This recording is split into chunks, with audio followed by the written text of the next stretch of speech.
expressed their anger and frustration over Cabinet Secretary's repeated absence from parliamentary sessions to answer critical questions in their dockets. The latest to snub appearance before the Senate were Cabinet Secretary for Tourism and Wildlife, Honorable Rebecca Miano, and Health CS Deborah Barras, who the Senate Speaker said gave unsatisfying reason to missing the sitting. Today, frustrations reign high in the Senate as senators criticize the consistent failure of cabinet secretaries to attend questioning sessions by the Senate on critical issues within their ministries. Health Cabinet Secretary Deborah Mulongo, who had confirmed her attendance to respond to pressing health matters, cancelled at the last minute, leaving senators and the public without answers on critical issues like the transition from NHIF to SHIF, a stunt copied by her tourism and wildlife counterpart, Honorable Rebecca Miano. Informed that a letter has come from the CS Health this morning requesting for postponement of appearance before the Senate.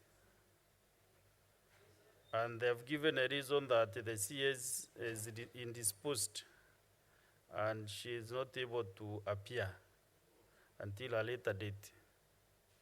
Number two, there was also a request from the Ministry, the CS Tourism and Wildlife. Nominated Senator George Mbugwa's questions regarding the Kenya-Cuba Doctor Exchange Program, seeking transparency on costs incurred by the Kenyan government, were left unanswered. Alongside Senator Peris Tobiko, who wanted updates on the discontinued Linda Mama initiative and the Edu-Afya insurance scheme, both of which impact thousands of Kenyans' access to healthcare. Of rules, therefore, should be abide by the rules.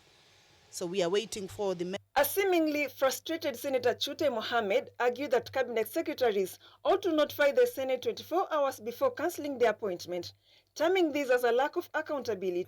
If, let's say, for example, the CS for Health, she's supposed to communicate to us 24 hours before.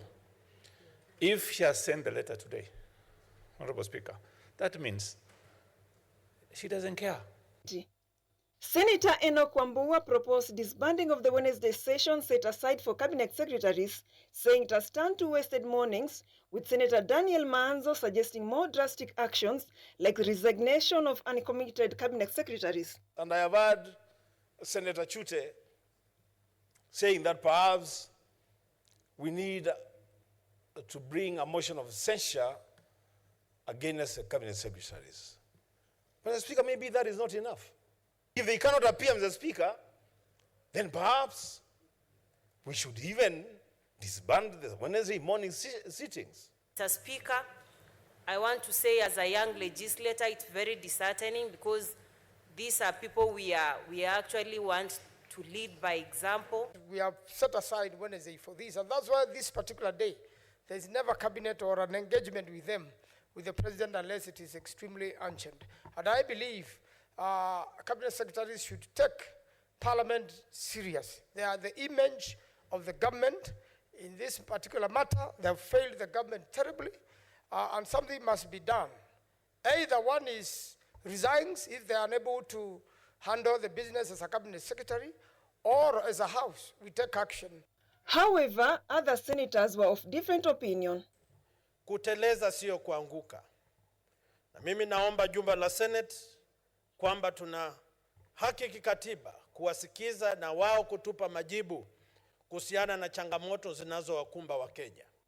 Senators are now considering a motion to address what they perceive as a disrespectful trend, one that some say could damage the government's image if left unchecked. Brenda Nyongesa, KUTV.